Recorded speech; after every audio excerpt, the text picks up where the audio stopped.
And so now we'll get into structures, and then we'll see after we talk about structures that linked list is going to be essentially a combination of those two topics. So a combination of structures, which we'll talk about now, and pointers, which we talked about throughout chapter 9.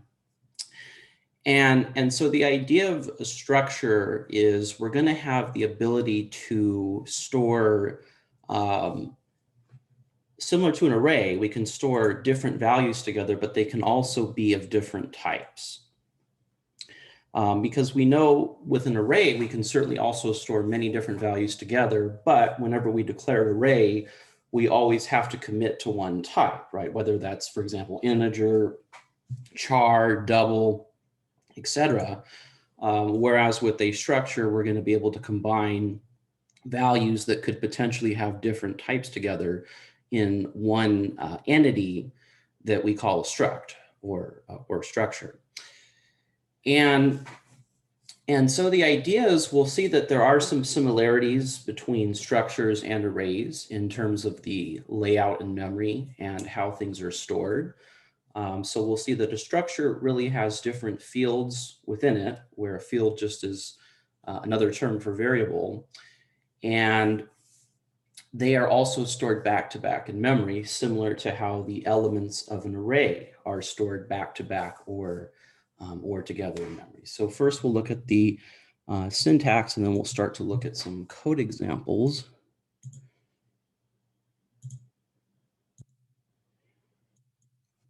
But one of the things that we'll see is that when we're dealing with a structure, there's really two things that we want to think about. There's the actual structure declaration itself, which is where we give the structure a name, and we can establish what the fields or what the variables are, meaning what is the structure made up of.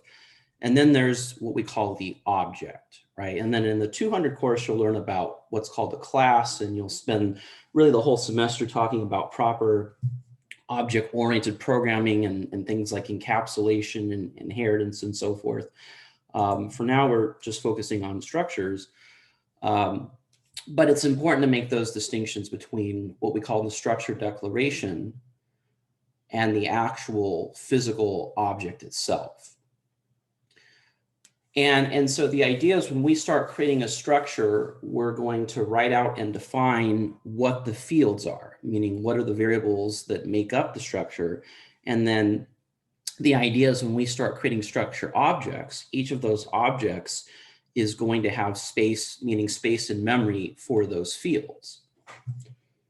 And then we'll see how we can do things like after creating the object, how we can set all the fields or change the fields, print out the fields, and so on and so forth.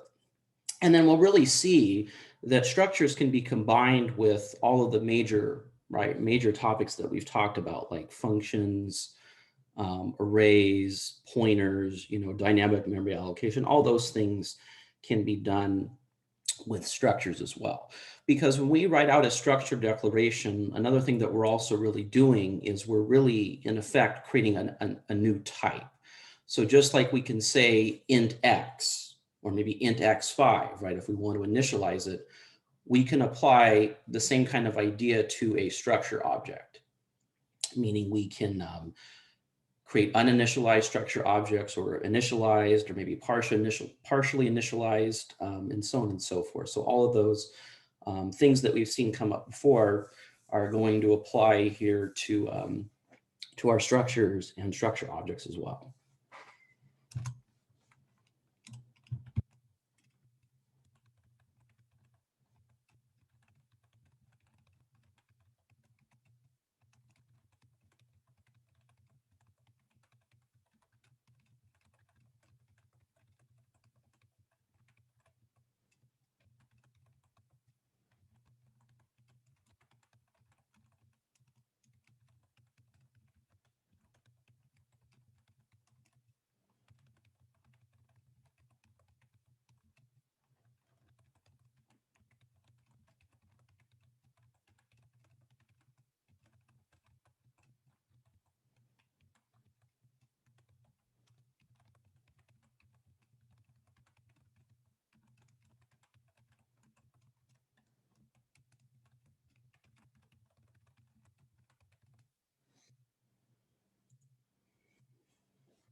So, but the first thing here we said was structure declaration. And so the way we can think about that is kind of almost like a blueprint or a template. So what the structure definition or declaration is telling us really is, first of all, what the name is, right? What's the name of the structure? And then what is it composed of? And for now, at least, we're just kind of focused more on the basics. So what we're going to be doing in terms of the logic in the structure body is we're just going to be declaring variables. And the idea is that each structure object is going to have those.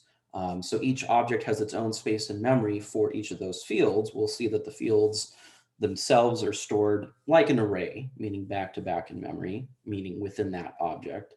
And then later, when you start getting into things like formal object-oriented programming, then you look at how you can also have functions in there as well. And then that leads into a lot of the major topics, right, that come up in OOP or object-oriented programming. For now, we're just going to have variables. But we can think of the structure declaration as like kind of like a blueprint or a template, right? So it's not the object itself, right? The structure declaration itself, for example, does not take up memory, but it does tell us how to go about creating and using a structure object of that type. So kind of like in the same sense, if you're gonna, maybe build a subdivision of houses, the first thing that you're gonna do is you're gonna have a blueprint to work off of, and that's going to tell you how to go about creating, right, the different houses. And of course, the houses might all follow the same general blueprint, but they could have, different colors or, different numbers of bedrooms and so forth. In the same sense, right, with structure objects, we could have many structure objects that exist at the same time, but they can certainly have different values. So if we have like maybe one of the fields is a name, and certainly we could have different structure objects storing different names, right, that would not interfere with one another. So the declaration is essentially like a blueprint or a template that just tells us how to go about creating and using a structure object.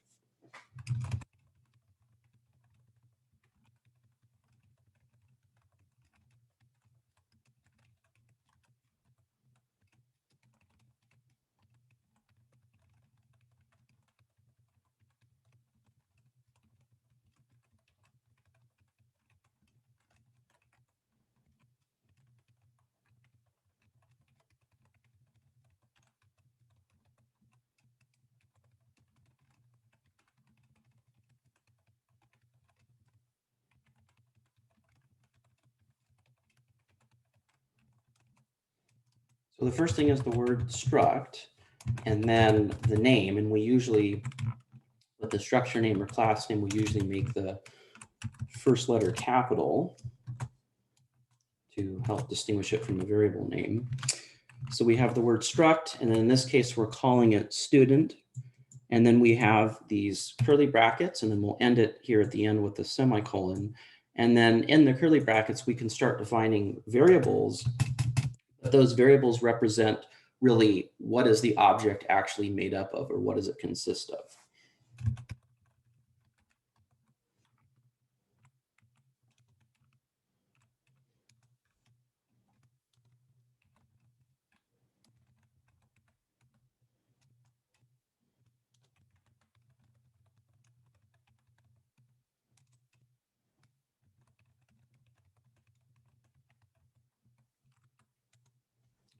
We'll just assume for now that there's going to be those four variables.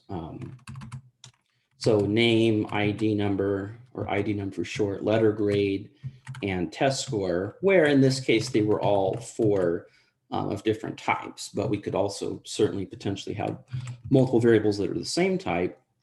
So really anything is possible in terms of what might show up, right, in terms of the fields or the variables within the structure.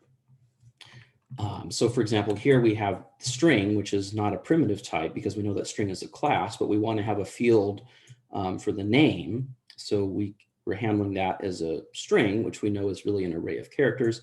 And then we have an integer for the ID number. We have a char for the letter grade field. And then we have a double for the test score. And so that's our template or our blueprint, right? This part here is not not an object itself, but it does tell us how we can go about creating and using a student object, because it really gives us, right, everything that we need. We know that the name of the structure is student, and then we know that it consists of these of those 4 fields, right? So every student object is going to have all of those 4 fields. And we mentioned that there's in some ways it's similar to an array. So the idea is that within the object itself, because when you think about the object in memory, we have to think about the individual fields, because the type of the object is student, right? Which is actually a new type that we're creating through this structure declaration. But what it's comprised of is these 4 fields. But in terms of the memory layout, they're going to be, meaning for every student object that we create, it's going to be stored in this order, meaning with the name first, and then the ID number, and then the letter grade, and then the test score. Right, and also, I mean, since we're using things like type string, that also means that there could be certainly differences amongst different student objects in terms of how much memory they take up, right? Because a string, we said before, a string is in some ways kind of like the vector class in the sense that it's dynamic, right? The difference being that a string always is an array of characters, which is why there's no type, right, that we put in for string, like how we do with a vector declaration, where we say things like vector bracket int or bracket char or whatever. But it's like a dynamic array of characters, because certainly we may have some names that are longer than others for different student objects that we're storing and maintaining. So in that sense, right, there could also be some objects that may take up more memory than others. But the fields are going to be stored back to back, just based on the order in which we write the variables out.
Okay, so that's the structure declaration.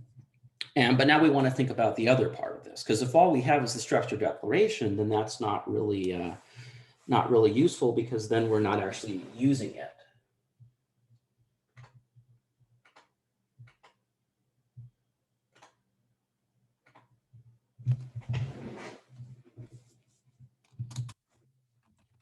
But fortunately, right, it's very similar to what we've done with many of the other examples, right? Meaning that we can use the name of the structure, which in this case is student, we use that like a type name. So where we would maybe normally say things like int or char double, now we're going to use student as the type. And then from there, we can start creating and then using student objects. So as an example, if we wanted to maybe just create a uninitialized object, then we could just do it like that, right? So the word student, so that's actually acting as our type. And then after that, the name that we want to give the object. So in this case, we're just calling it stu. And so that in this case would be creating an uninitialized student object. And because there's in general different ways that we might end up choosing to handle the object, we know that at some point we're going to want to deal with each of the fields, right? Because presumably we want to not just create an object, but store actual real data in each of the 4 fields. And so you know, if we relate this back to arrays, because we've kind of been hinting that there's definitely some conceptual similarities between a structure object and an array. In chapter 7, we talked about the different combinations that were possible. And then with dynamic memory allocation, we saw that those combinations were possible even with a dynamic array, meaning things like you could declare an uninitialized array. You could do things like a fully initialized array where you have an initialization list and you put a value that, and the number of values matches the size. Or you could even do things like the partial initialization where you might choose to initialize some, but maybe not all of the fields. And so those ideas apply to structure objects as well. So we can create an uninitialized object or a fully initialized or a partially initialized. So all of those things are possible, just depending upon what we want to do and how we plan to use the object.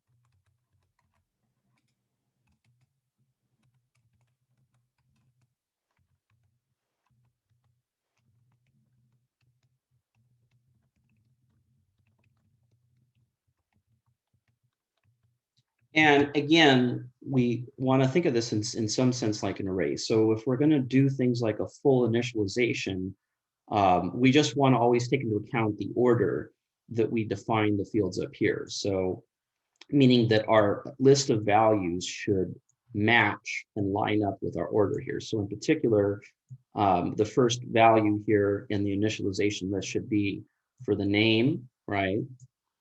And then the second value is going to go to the ID number, and then third to the letter grade, and then fourth to the test score.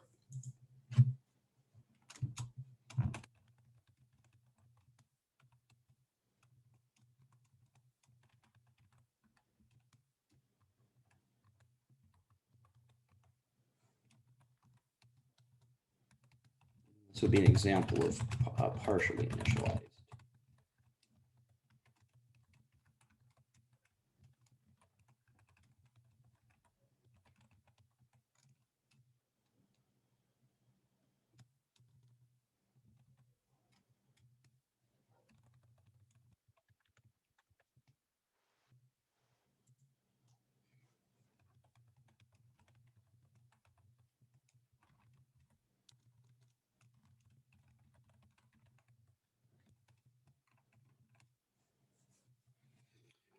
And then when we do partial initialization, it's similar to what we talked about back in chapter 7 with arrays. And we focus primarily on arrays with numeric types, like arrays of integers, but it's a similar idea here. So like if you do partial initialization, then you know, you're still going to have to deal with the other fields. And one of the things that we saw back in chapter 7 was that if you had an array and you partially initialized it and it was something like an array of integers, it would be initialized to 0, right? The ones that you chose not to initialize. And it's a similar idea here based on the type of the variable that we're not initializing. So for example, a character initialized to the 0 character null terminator, and then the double would be initialized to 0. So, but all those combinations are possible, similar to how they were possible with an array. And so now we're seeing the basics in terms of how to create the object. So these two things go hand in hand, right? Meaning the structure declaration, which was the thing that we had up here, and then the object that's based on that declaration, right? Those two things go directly hand in hand. Meaning that we need this declaration in order to be able to create and actually start using these different objects.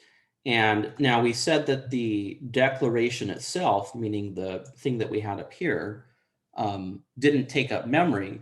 But when we start creating these objects like stu or stu2 or stu3, those actually do take up memory, which we'll look at some memory diagrams in a bit, but it'll be in some sense similar to array diagrams or memory diagrams that we looked at in arrays, except now the fields may be certainly of different types, but they're still going to be stored together in memory. Now, so we've seen how we can start off here, at least in terms of how we can go about creating an object. And we've seen that we can do it as an uninitialized object, or maybe a fully or partially initialized object. But just like anything else, we also want to think about, well, okay, so we've created the object, maybe we initialized it, maybe we didn't, but at some point later, we still need to think about how are we going to actually do things like, for example, maybe print out everything in the object, or start building the object, either with hard-coded values or maybe even with user input. And so what that's really going to come down to is needing the ability to individually refer to a specific field within the object, meaning within the structure object. Because just like when we're dealing with an array, we know that everything is dealt with on an individual element by element basis, whether we're wanting to print out, for example, everything in the array, or maybe copy the contents of one array to another array, whatever operation we want to do with array, we know that it's ultimately going to be done on an individual element by element basis. And it's going to be the same thing here when we're dealing with a structure type object, meaning we need to think at the individual field level, meaning that we need a way in which we can distinguish between which field do we want to access. Now later, meaning in things like the 200 course, when you learn about object-oriented programming, one thing that they talk about is what's called operator overloading. And you'll talk about that more in the 200 course, but that would make it possible to do things like, for example, let's say something like this, and have it print out the entire object, meaning in this case, meaning the values for all 4 fields. Now, that kind of thing is not just going to work automatically. So in the 200 course, we talk about things like operator overloading, and you'll eventually see how this kind of thing could work. But for now, at least, everything that we do with the structure object, whether it's printing it out, building it with hard-coded values, or maybe user input, or maybe comparing two different student objects to see if they have the same data, whatever it is we want to do, it's going to have to be on an individual field by field basis, similar to how we worked with arrays. And so what that means is we need a way in which we can actually access an individual field. And throughout this chapter, because this chapter is going to really directly lead us into the next topic, which is linked lists, where we can have the idea being essentially that we can have many of these different objects, in this case, student objects, and we can link them or connect them together in a list. And we'll eventually see how a linked list is an alternative to an array. And we'll talk about that when we get to chapter 18. But we'll see that there's different ways that we can in general access the field, depending upon whether we're working with the object directly or if we're working with a pointer, right? Because in some cases, it may actually be a pointer that we're working off of rather than the object name itself. Because going back to chapter 9, where we talked all about pointers, right? Pointer arithmetic and so forth, but we kind of built up to that last topic, which was dynamic memory allocation, which was one of the big reasons of why we use pointers, right? Because we saw when we looked at DMA, or dynamic memory allocation, that can't really avoid it, right? Because the operator new returns an address, and then if you want to use that thing that you've allocated dynamically, well, you're going to have to store that in a pointer and then use that pointer to work with the data. And that concept can also be applied to a structure object, right? So we'll eventually see that you could certainly do things like dynamically create in this case, a student object, and then work with it similar to how you would work with the objects that we're creating. And just like we saw back in chapter 9, when we were working with operator new in terms of primitive types, it's going to be the same idea in the sense that that there's no name, right? We know that when we create something with the word new, with the operator new, that the thing that we're creating doesn't have a name associated with it, which is why we have to ultimately use the pointer to work with that data. And so we'll eventually start looking at those examples. And so, but that's where pointers in general can also start to come into play. So sometimes we may be working off of actually a pointer with the object instead of a named object itself. But for now, we're just creating a few different named objects here. And so what we can do if we're working with the name of the object directly is we can use what's called the dot operator. And we sometimes call that the member selection operator also. But the dot operator is used to choose, essentially, which field, in this case within our structure, but it's used for us to specify which individual field do we currently want to work with. And so the idea is that if we've created a object like stu or stu2 or stu3, if we say something like stu and then dot name or stu and then dot id num, that's how we can choose which field within the object that we want to currently work with.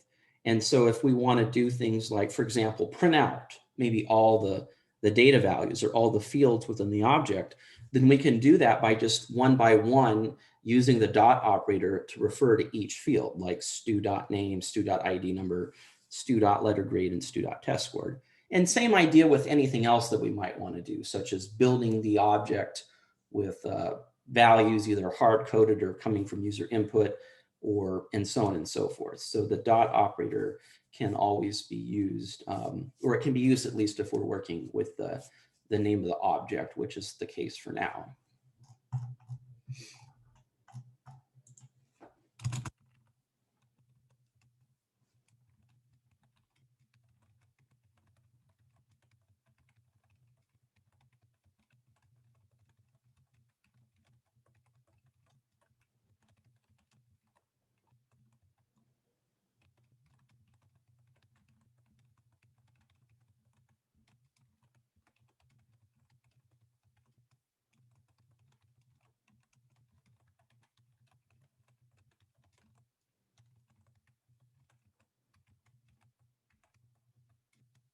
And we use the word member a lot because when you eventually start getting into object-oriented programming, we have more, at that point, we start to have more than just variables. We would also have functions. So member is just kind of a generic term referring to the things that are in this case, structure, which for now we just have variables. But the dot operator is going to be used for us to select which member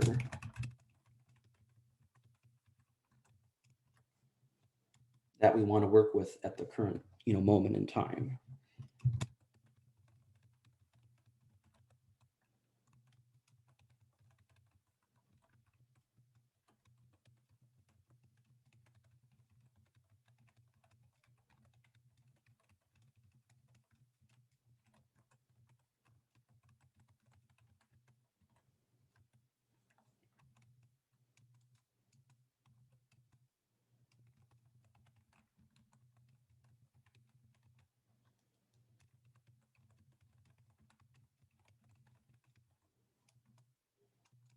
So stu, that was the uninitialized object.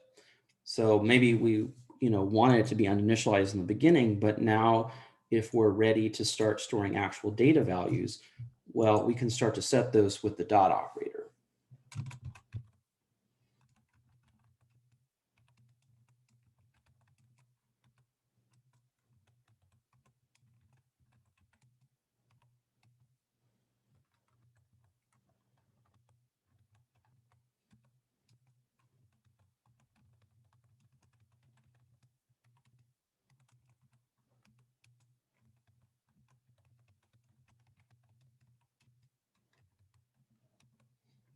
Like that. So just the name of the object on the left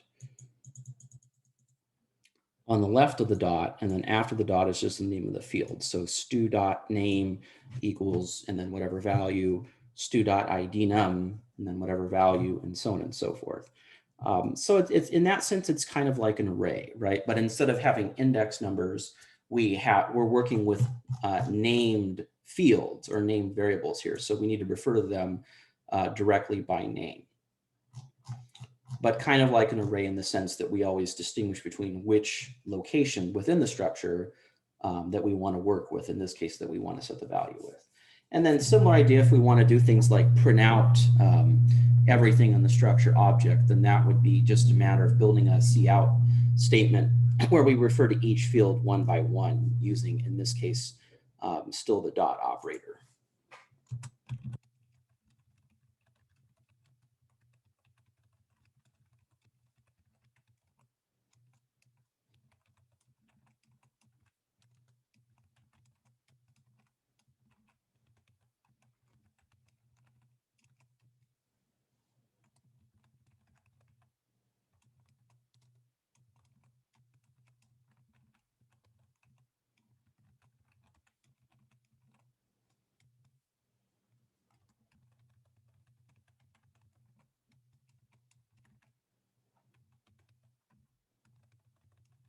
Everything that we do within the object, within the individual object itself, revolves around the fields here.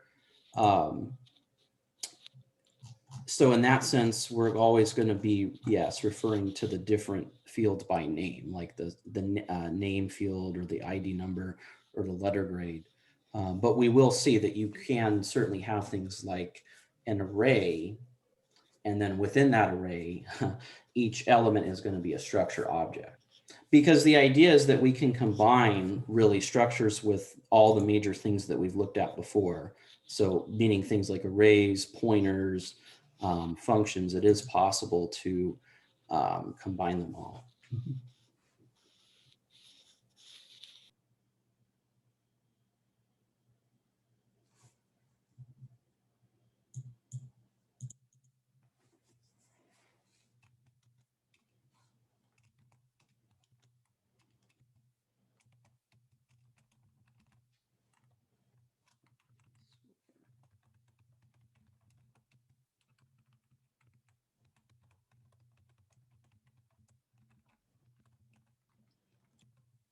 And then that's would print it all out. So everything that we do is going to revolve around these fields.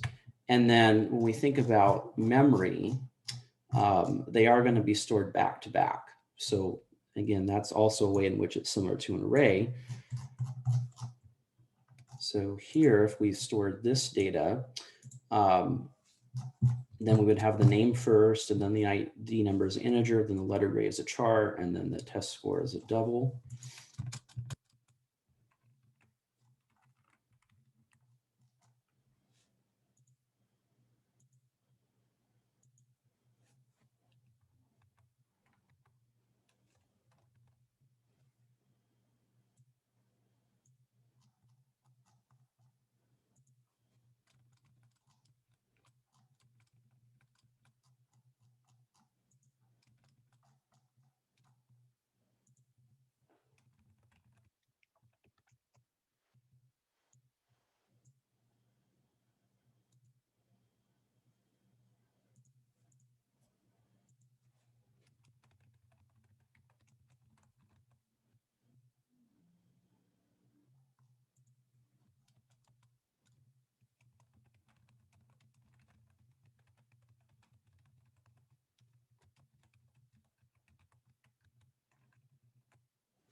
So that object here was, this was the one stu that we initially created uninitialized, but now we've started to put data values into it.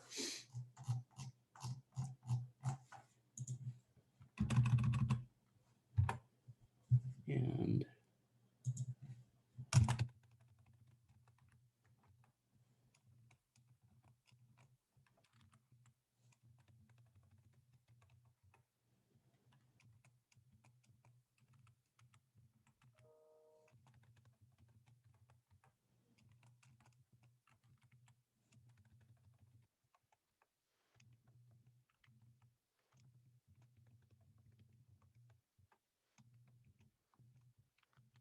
So we have since the name field was the first one in the structure, we'd have that first. And again, the length of that is going to depend on what we actually have. So that could, since it's a string, it could certainly be variable in length. For the ID number, since that's an integer, that's typically going to be 4 bytes.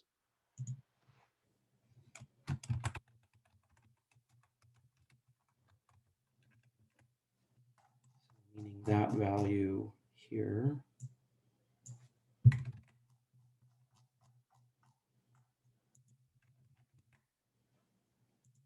And we have the letter greater than that test score.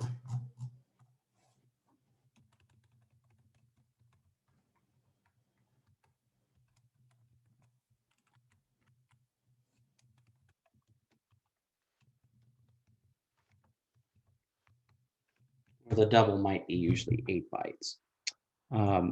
So that would be, in this case, our memory layout for at least for that first object. So we have, and again, we just have the name part first, and then the ID number, where we're saying that part was taking up 4 bytes. Each of the letters here, since it's really an array of characters, it's just 1 byte for each individual character. And then we have 4 bytes for the ID number, just 1 byte again for that char letter grade, and then perhaps 8 bytes for the double for test score. And then similar idea with the other objects, meaning with the other student objects. Now the objects themselves, because we started by writing out 3 different ones, the objects themselves, meaning stu2, and stu3, are not stored together in memory because there's not really any connection between these 3 objects. So they're, for example, they're not in an array together. So when we talk about being stored like an array, we're talking about the fields, right, within an individual object. But the only way that we would have multiple, for example, student objects stored back to back is if we put them together in an array, which we're currently not doing that. So when we think about things like the next object, stu2, that's going to be in general stored somewhere else in memory, so potentially far away, so to speak, from the first stu object in memory.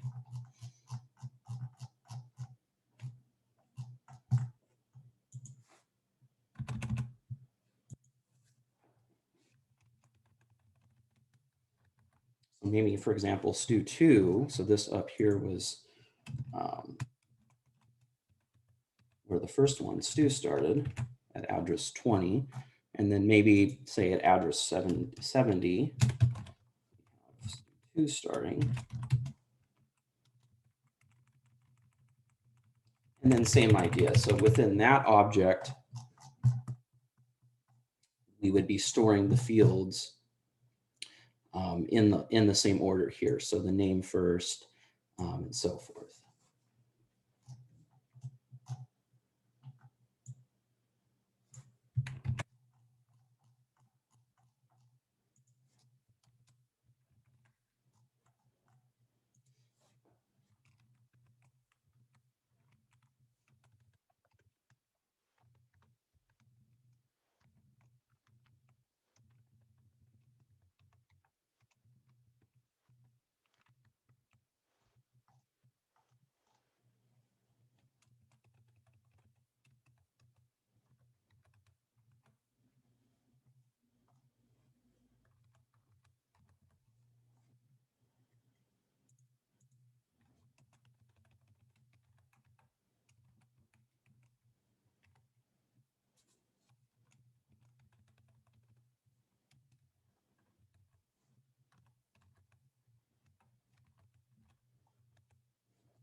So we make that distinction between, what's happening with different objects versus what's happening within the fields within a single object.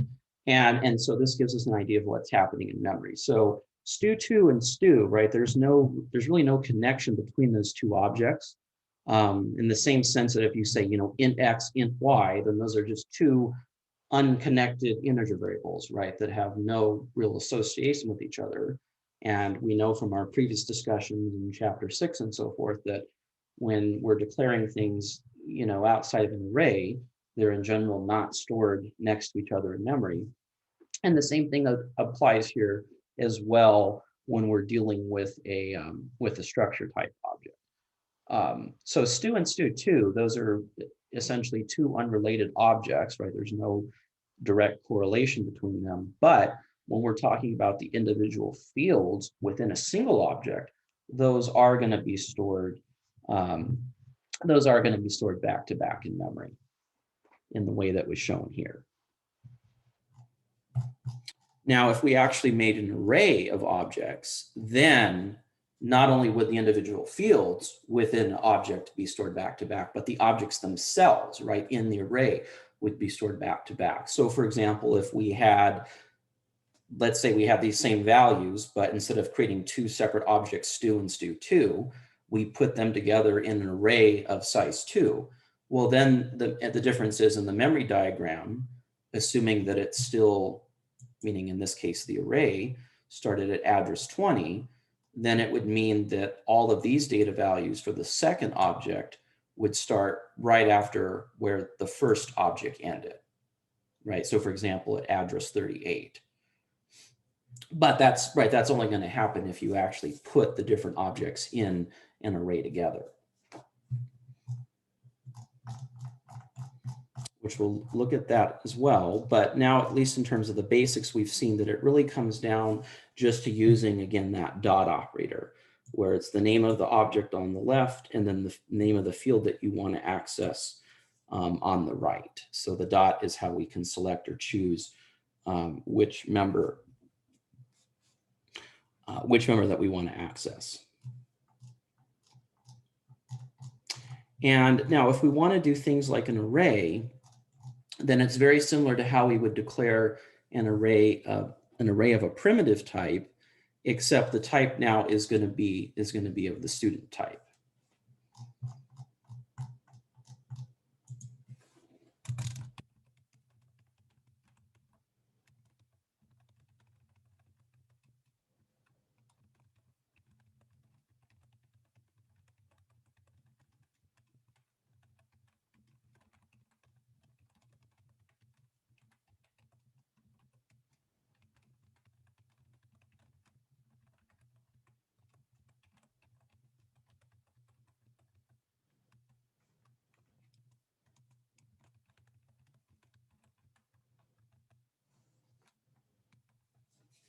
And it's going to work the same way as everything that we learned throughout chapter 7 and chapter 9.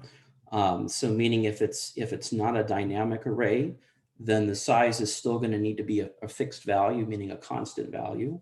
And then when we look at dynamic arrays, we'll see that it could be, like we saw at the end of chapter 9, it could be things like coming from user input. But for now, if it's not dynamic, then the size here is just going to be constant.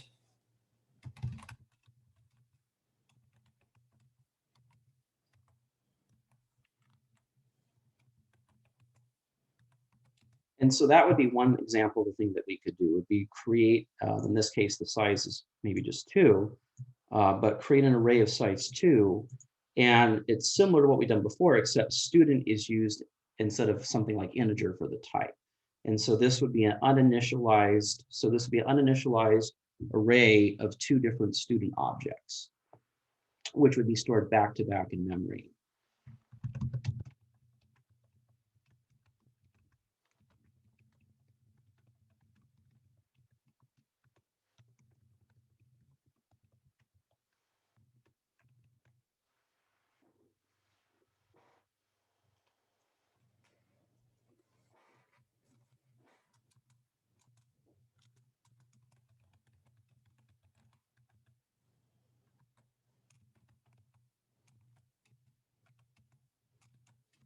Or we can do initialization list, just as we did with the single object, right? We talked about doing that when we were just creating a single structure object, in this case, a single student object.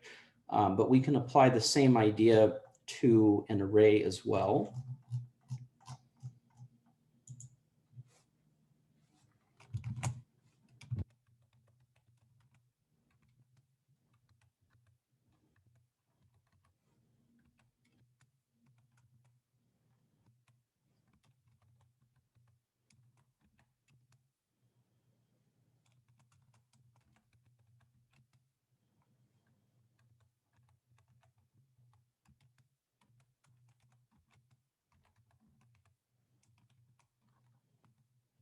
Meaning that we can do things like this. So still creating an array of size 2, but we're just providing some initial values. In this case, we're fully initializing both of the objects. And then again, you can do kind of all the combinations. So like, for example, if we wanted to leave out, for the first one, leave out the test score, we could do that. Or if we wanted to leave out, let's say like the letter grade and the test score for the second one. So all those usual combinations still come into play here. But that gives you an idea of, in this case, fully initializing. But we still have to think about, in terms of actually working with the array. Well, now there's a little bit more to think about, because now, since we're storing multiple objects in an array together, one issue is, well, okay, so after the initial declaration, how are we going to choose which object we want to work with? And then within that object, how are you going to choose which field? But really, that's just a matter of combining the different things together, because we're very familiar with, for example, bracket notation. You've worked a lot now with pointer notation as well. So the first thing is getting the right value from within the array. And then once you've done that much, then it's just a matter of selecting the right field.